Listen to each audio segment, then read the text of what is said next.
Scott Pope sitting pretty, figuratively at least, at top of the group. Clayton Castaldi to break us off. I wonder how Clayton's feeling, actually, because he'd have probably seen that draw against Craig Waddingham as much more of a positive result than Craig would have, and almost has got his hardest match out the way and can maybe have a bit of a run. Well, it's a positive result now. Now that absolutely. Now that Craig's lost, you know, the night is very much. It's really interesting actually, because it's very much in Scott Pope's hands and it's very much in Clayton Castaldi's hands in terms of win your next 2 games. You're going to go through whatever happens. Of course, Scott doesn't necessarily have to win both his next 2 games. He could, if he wins this one, it's just any result in the last one and he's through.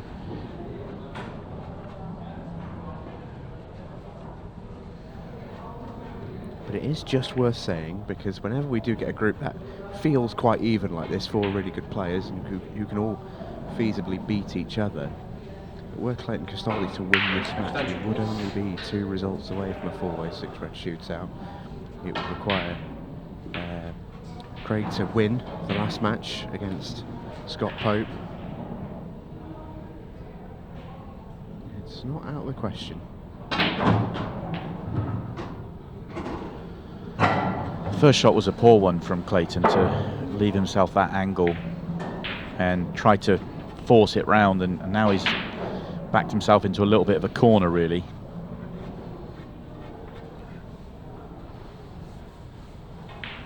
It's not just the pot here, he's got to jack up and stun the cue ball back, at least almost hold it maybe an inch back at the worst case. He'd like to come back further than that, of course. And that miss there, it's all about his first shot, not his second or third. That went wrong very quickly for him. Just done some quick cigarette paper maths, which, as you know, is my forte on these Monday nights. Yeah, dangerous. Yeah, but it's the draw is what we're looking for in this result for fans of the 4-way 6-red shootout. The easiest way to remember it for the 4-way very much is that in this situation you need Clayton to draw all 3 matches. Basically, you're looking for all players to finish on 3 points. Therefore, Clayton draws all 3.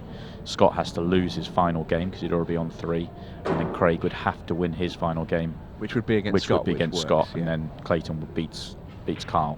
So it's absolutely, as bonkers as it sounds, it is not out of the question, but this has to be a draw.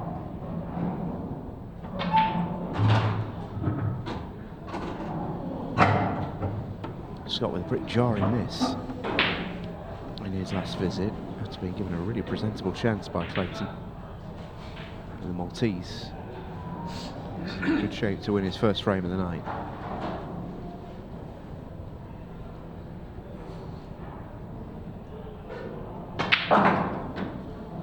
He does have a unique cue action. Don't see many others like it. Works for him though, and it's stood up under the toughest pressure of winning a world title. You'll see it here. Almost has almost like a double pause. But that is no good. Yeah, any positivities he'll take from the draw in the opening match will be evaporating here. 2 chances, both of them glorious to win this opening frame.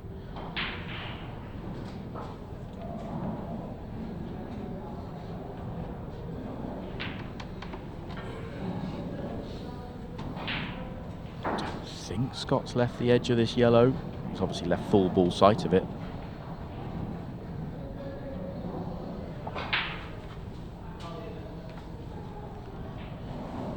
Pulling back there, the right play in my opinion, but maybe not the best of executions from Scott. Didn't want to leave full ball sight of this.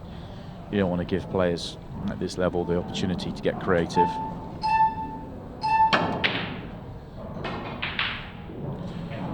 Oh my word, oh my.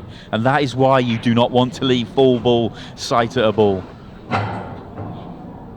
What on earth have we just seen? We'll see it again. Yeah, we no will. doubt. Didn't want to miss this 8 ball.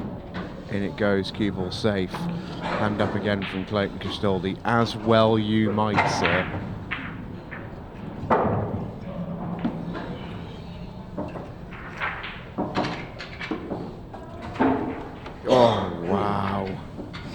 I mean, yeah, that's extraordinary. Yeah, but I'm going to come back to it. And it was a poor shot from Scott Pope. Okay, you know. He's not exactly asked No, for that, though. but it's a poor shot to not get the snooker there. You've got to. I know, you know, 99 times out of 100, 49 times out of 50, whichever way you want to look at it, he's going to get the reward for playing safe there. But he left the full ball side to that, and he asked for trouble. And unfortunately, this was the one.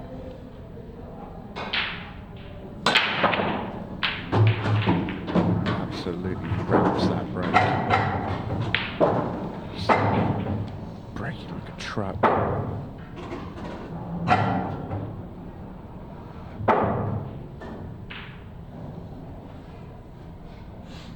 He's really giving it everything, isn't he? Absolutely, as much as he's got in the tank, he is hitting that break with, and he is flushing it. Red balls in play. Red and yellow top right, awkward. Just wonder whether Scott was trying to get to the cushion and get underneath that red and almost bump it up the table. I don't know if he was trying to play into it directly, because you'd love to have played this red up to top right off the yellow. He may not have been thinking that way. Maybe he didn't feel like that shot was on. It probably wasn't on.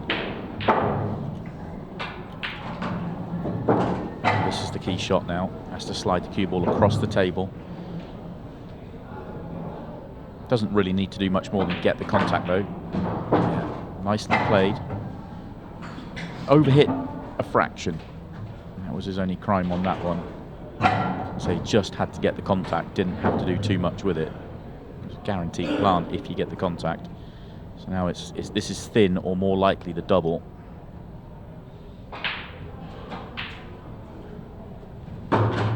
Beautifully played.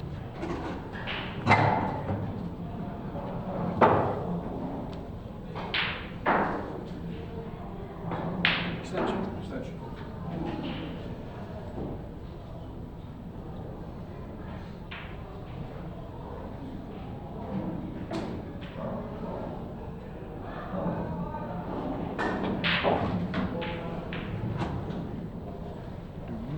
Well, double it is then.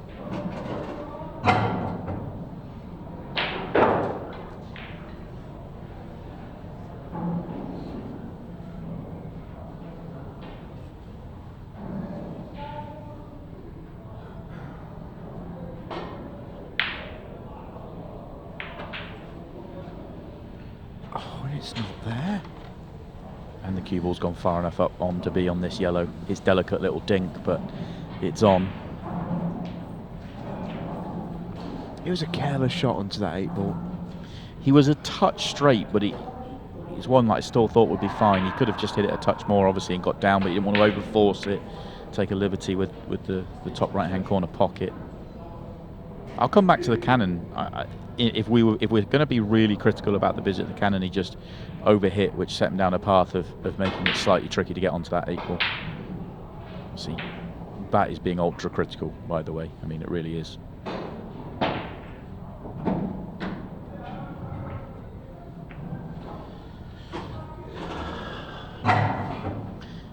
This is absolutely dead straight. It's not nice.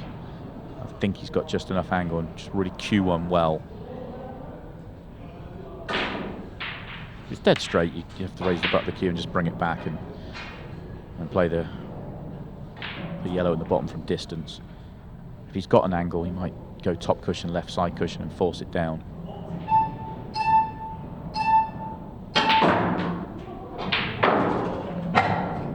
Plenty of cue power, Clayton Castaldi. That's a super shot. Yeah, it was a beauty.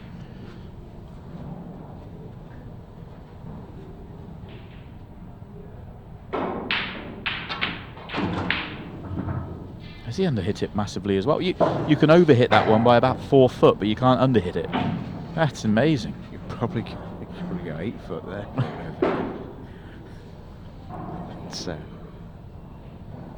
It's all of a sudden missable. Should be fine. Oh, wowee. What are we watching? Scott not getting on the 8-ball was one thing. Clayton not getting on it was a whole nother deal. Like I say, he could have gone all the way to the top cushion and back down to where he was and still been on that 8-ball to right centre. It was a very poor shot for Clayton not to be on it. After playing such a good shot before that. Oh, and Scott rattles it. It's getting twitchy out there. And he's left it very thin. This feels like the two darts players are on double one. We're in the pool version of the Madhouse. Madhouse, yeah. We're there. From the main camera, this looks fine. From the overhead, it looks a touch thin. From here, it looks fine. It's not. Oh my. Well, ordinarily, you'd say this is routine, but I don't think anything's routine now.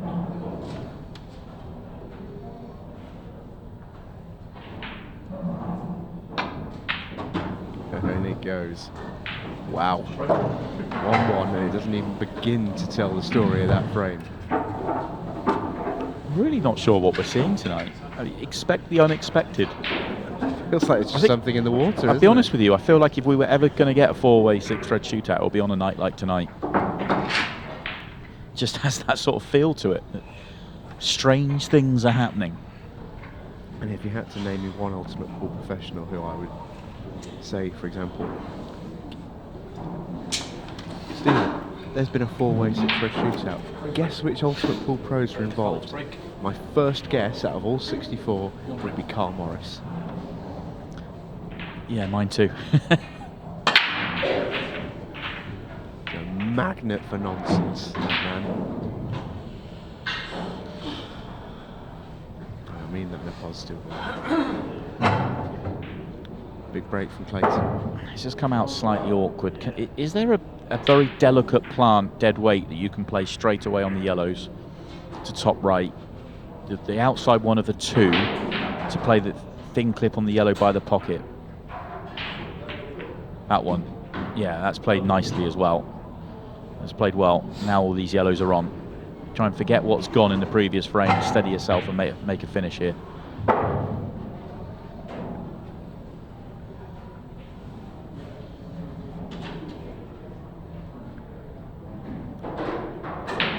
Might be playing yellow off red to open up the pocket.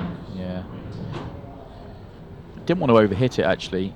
He could have hit it a bit firmer and come across more to have the yellow that he's next to the corner now, but he actually played for the centre pocket because he didn't want that red to go and do anything dangerous, and it's gone just a touch further than he'd like, because now the yellow, he's likely to leave a low angle on it, which means he'd be going into the red. He's just got to be careful. If he That's a poor shot. He's got to get across to the left-hand side there. He's got to get much further to the left-hand side to play the one top left, so that he can control to make sure that he gets that angle right on the yellow that's half blocked by the red to come down the table.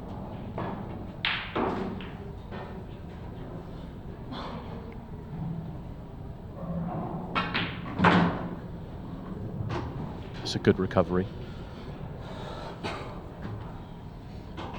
You don't need to do too much on this one. Try and get the line right. Play this with bottom left and track almost off the cushion towards the yellow, and then that high line will leave the perfect natural to get onto the 8 ball. Yeah, didn't try and do too much. He's just trying to get the line right.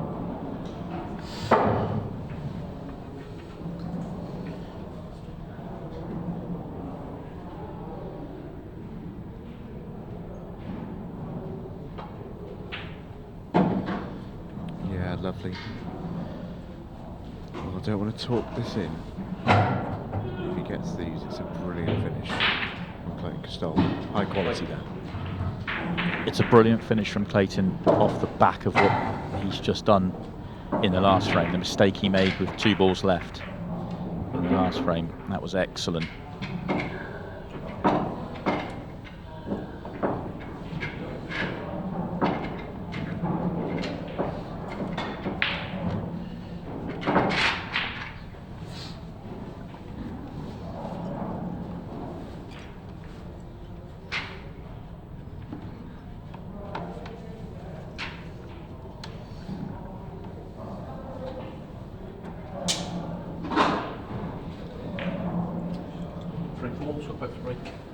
Trailing 2 frames to 1.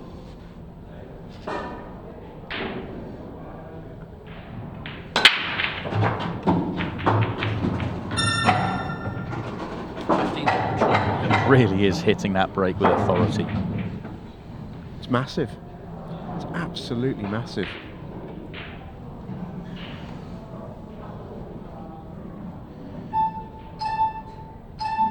These yellows are lovely. Yellow balls in play.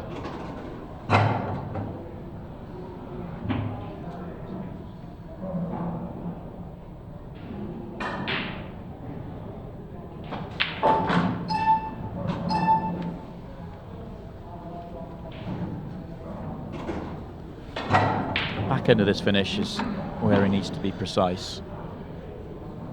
Trying to work himself to get nicely onto the yellow to the right of the 8-ball and the 8-ball itself. He's left a little bit too much angle on this one, first glance. Extension call.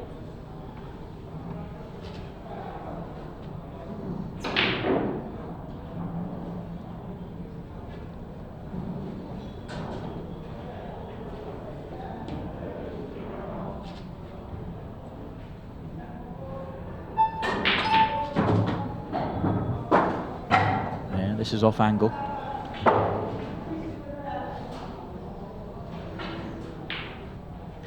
Previous shot, not the one he's just played, the one before that was the poor one. It's left him in a awkward position.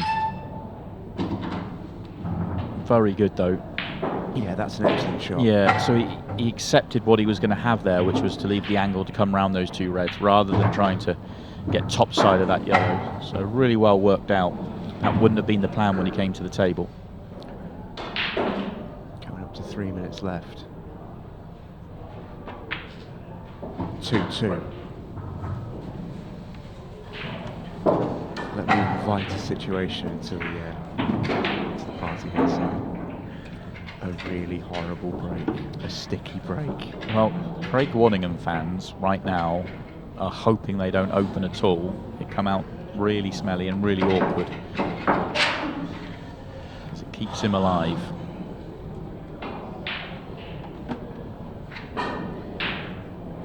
We could still have a fatal 4-way 6-red shootout.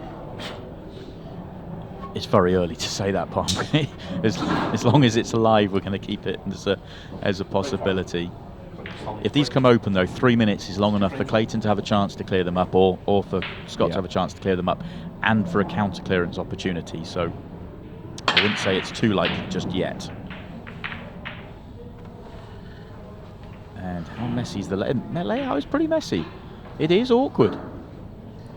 Yeah, it's awkward, but it's not exactly what you'd put in the. You wouldn't put it in the horrible category, would you? No, but it'd be interesting to see what Scott does here because he's got first chance because of the time left on the clock. If there was only 2 minutes on the clock, I think it would be different. 3 minutes, you've got to be careful not to take on a super low percentage finish. Yeah, I think he's accepting the draw. A draw's a good result for Scott Pope. I'll tell you what. Yeah, the draw is very live here. Scott's playing for the draw. The draw is a great result for him. It's a great result for the neutrals as well. What it does is the reason I'm saying it's a great result for Scott, it keeps his position. He remains top of the table and qualifications in his hand. Yeah, exactly.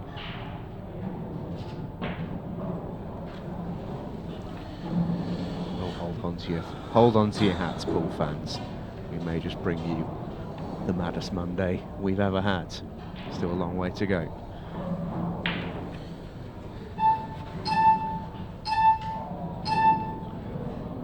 Timer asleep at the wheel there. Clayton has 15 seconds back on the watch.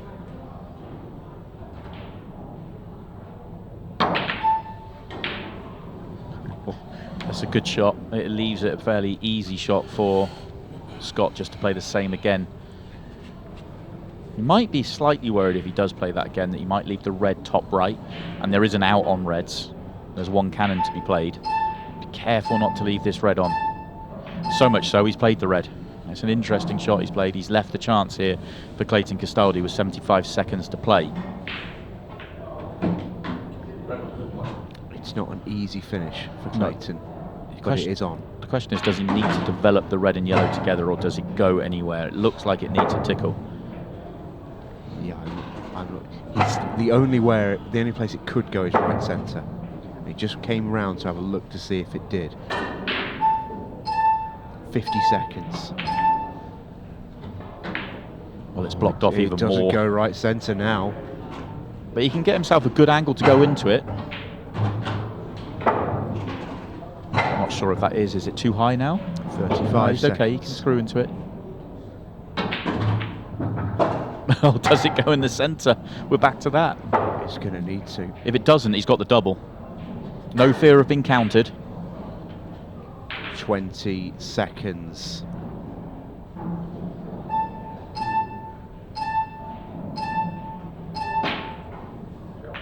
Oh, he's made it. Is he on the 8 ball? No. He's not. 5 seconds. Give it a swing. Oh, he was on it. It's not going to go in. It ends a draw. Oh, goodness me. We've had some fun and games tonight, and they are going to keep on coming.